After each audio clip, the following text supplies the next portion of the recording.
Welcome to another episode of Creative Cooking, and boy do I have something special for you. Stick around and I'll take you through the steps to make a bacon-wrapped pork tenderloin with a maple syrup and balsamic vinegar glaze, all surrounded by fresh pears.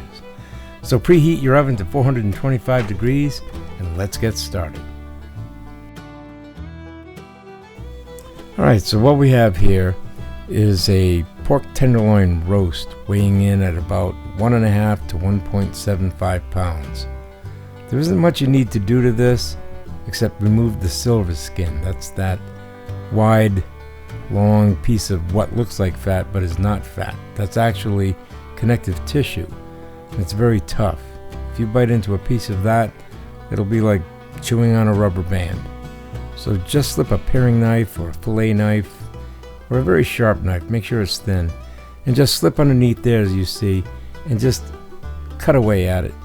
You can try pulling it off, but I've found through experience that pulling it off doesn't really work. Next, you want to line a shallow baking pan with some parchment paper, and then lay out your bacon strips so they overlap a little bit.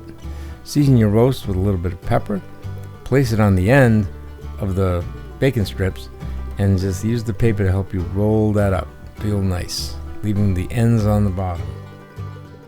And you'll be ready for the next step.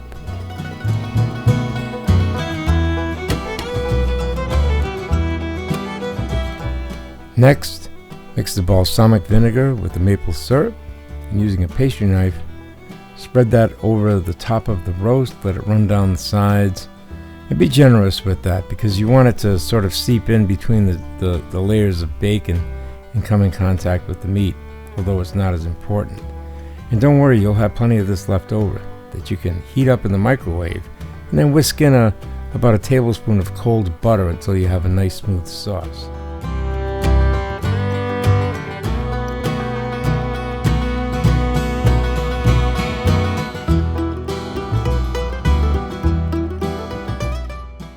What we have here are some fresh Bartlet pears. You can use Anjou pears, but what's very important is that they're fresh and they're hard. You don't want them to be ripe, and there's a good reason for that. If you try to cook a very ripe pear, it'll probably come out mushy. But when you roast these, they will have a nice texture, a very nice texture, and they won't be too sweet. You'll be surprised. So you want to remove the cores. And I'm using a paring knife here, and I'm thinking that this isn't the safest way to do it. So if you see the pears in the background, I didn't use a knife. I used a spoon. It wasn't easy, but it was a whole lot safer than using a paring knife. So that just is, my little word of caution to you. Be very careful removing the cores from those pears.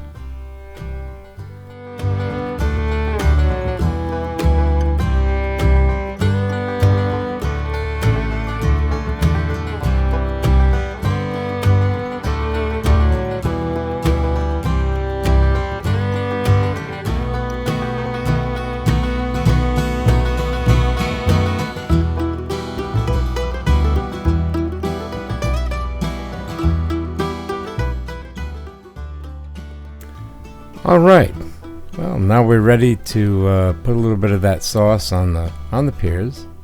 Just put a little bit on there. You can sprinkle some salt on there too if you like. Salt and pepper would be nice. It's not necessary. It really isn't. But yeah, you might want to try it. But I did it without the salt and pepper. And let me tell you something. These pears do not taste like pears when you're done. But the texture says it all. Remember what I said about using ripe pears? Oh, look at that. That one wanted to get away. And it won't be the first time. Watch this. All right, wait for it.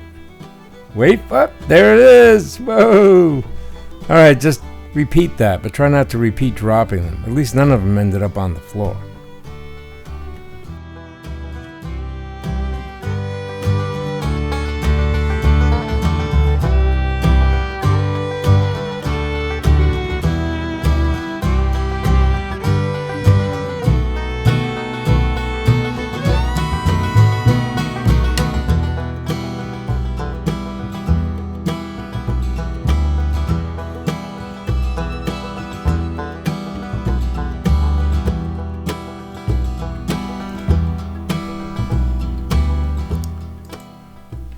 Alright, so this has been in the oven for about a half an hour, and this is what it looks like.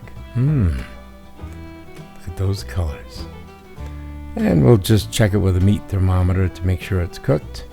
If it's over 145 degrees, it's safe. This went all the way to 172 degrees, but that's okay, because this stuff is very forgiving. And of course, check your pears. That knife should slip through very easy.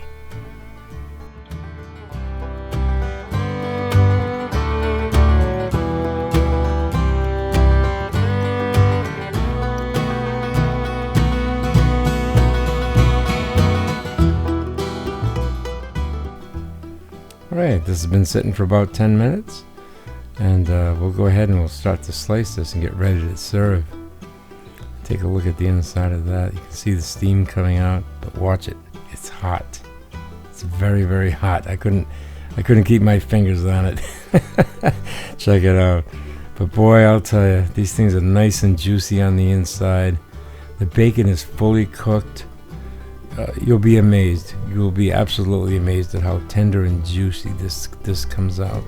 It's amazing. So you can go ahead and just serve this now. This is about 3 slices per person and 2 pear halves. And this I made for 3 people, and we actually had a little bit left over. So it actually would have served 4 people, even though I cooked it for 3. And it's just a beautiful thing. I hope you try it. I really, really hope you try it.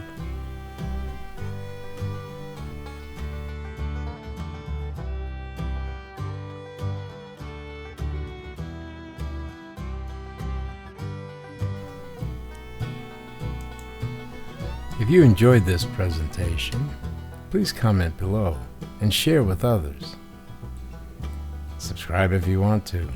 That way there you won't miss. Ta-da! Italian sausage rolls. That one will be coming up next. This is a great recipe that's quick and easy to make. Your friends will love it.